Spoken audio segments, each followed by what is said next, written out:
राधे राधे. जय एकविरा. संध्याकाळी जेवणाची तयारी करायला घेतली. डाळ खिचडी पण करायची होती, पालेभाजी कारल्याची पण भाजी करायची होती. पण पहिले मी पालेभाजी करायला घेतली, कुकरमध्ये करायला घेतली. पालेभाजी कापून घेतलेली, ओलं खोबऱ्याचं वाटण करून घेते, म्हणजे ओला खोबरा, मिरची, कोथिंबीरचा.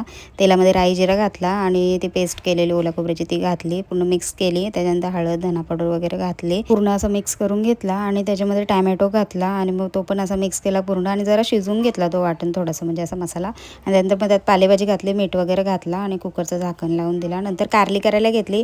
कारल्यांसाठी कांदा वगैरे भरपूर कापलेला मी, म्हणजे मला अशी करायची होती. तर कारल्याची चटणी कशी त्या टाईपमध्ये करायची होती. तर कारली मी हळद लावून ठेवलेली त्यांना धुवून अशी, आणि नंतर मग कारली जरा तेलामध्ये अशी फ्राय करून घेतली थोडीशी, म्हणजे अशी जरा. आणि त्यानंतर ती काढून घेतली एका प्लेटमध्ये. मग त्याच्यानंतर त्यात लसूण घातला आणि मिरची घातली आणि राई जिरा कढीपत्ता वगैरे घातला. तो आधी मी जरा असा पूर्ण त्यात मिक्स करून घेतला थोडासा लालसर होईपर्यंत. आणि मग कांदा घातला त्याच्यामध्ये. कांदा पण मी जास्त असा उभा पातळ कापलेला, कारण की चटणीसारखाच करायचा होता जरा मस्त असा. त्यानंतर पूर्ण असं मिक्स केला आणि जरा लालसर होईपर्यंत त्यात मग हळद धना पावडर गरम मसाला थोडासा सगळा असा घालून त्याच्यात पूर्ण ती मिक्स करून घेतला. आणि त्याच्यानंतर मग कारली त्याच्यात घातली, थोडी फ्राय केलेली, मीठ वगैरे पण घातला, पूर्ण अशी मिक्स करून घेतली. आणि झाकण वगैरे काही ठेवला नाही मी. आणि कारली मस्त अशी पातळ कापून घेतलेली ना, लगेच ती शिजली पण, म्हणजे फ्राय करायच्या वेळेलाच. आणि नंतर मग ओला खोबरा मी वरून घातला त्याच्यात आणि तो पण असा पूर्ण मिक्स करून घेतला. खरं तर किती दिवस झाले कारली खाल्ली नव्हती, तर आज इच्छा झालेली कारली खायची, तर मग कारली बनवली अशी चटणीसारखी. आणि इथे मी बासमती तांदूळ, थोडीशी मुगाची डाळ, तुरीची डाळ मिक्स करून ठेवलेली त्याच्यात डाळ खिचडीसाठी. आणि इकडे कुकरमध्ये मी तूप घातला, थोडासा राई जिरा कांदा वगैरे घातला, मिरची कढीपत्ता वगैरे लसूण पण कापून घातला, जरा लालसर होईपर्यंत परतून घेतला.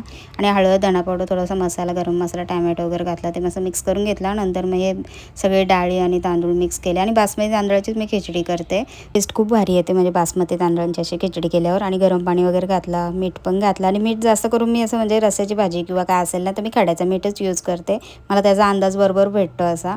आणि मग एकीकडे ती डाळ खिचडी पण शिजत ठेवली, 2-3 शिट्या घेतल्या, मस्त खिचडी पण झाली, पालेभाजी पण झाली, कारली पण झाली.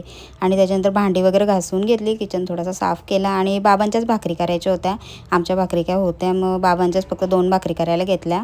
आणि बरं चपात्या करीन, पहिले बाबांच्या भाकरी मी करायला घेतल्या, 2 भाकरी रात्याच्या पिठाच्या. आणि एकीकडे तवा पण ठेवलेला तापत. आणि मला बरीच जण विचारतात, ताई तुझ्या भाकरी चिपकत कशा नाही, लोखंडी तवा आहे, तर आमच्या चिपकतात. तर आधी तवा ठेवला ना गॅसवर, तर गॅस जरा फास्ट ठेवायचा, चांगला तापला ना तवा आणि आपण त्यात भाकर घातली ना थोड्या वेळात, मग गॅस जरा स्लो करायचा, मग भाकरी मस्त होतात एकदम. आणि मला तर आता सवयच झाली, तर मस्त भाकरी फुगतात पण त्याच्यात. इकडे चपात्या पण करून घेतल्या. खरं तर चपात्या आज मलाच खायच्या होत्या, मस्त अशा तेलाच्या बरं चपात्या करते, कारण की जास्त करून मी तूप लावूनच करते चपात्या.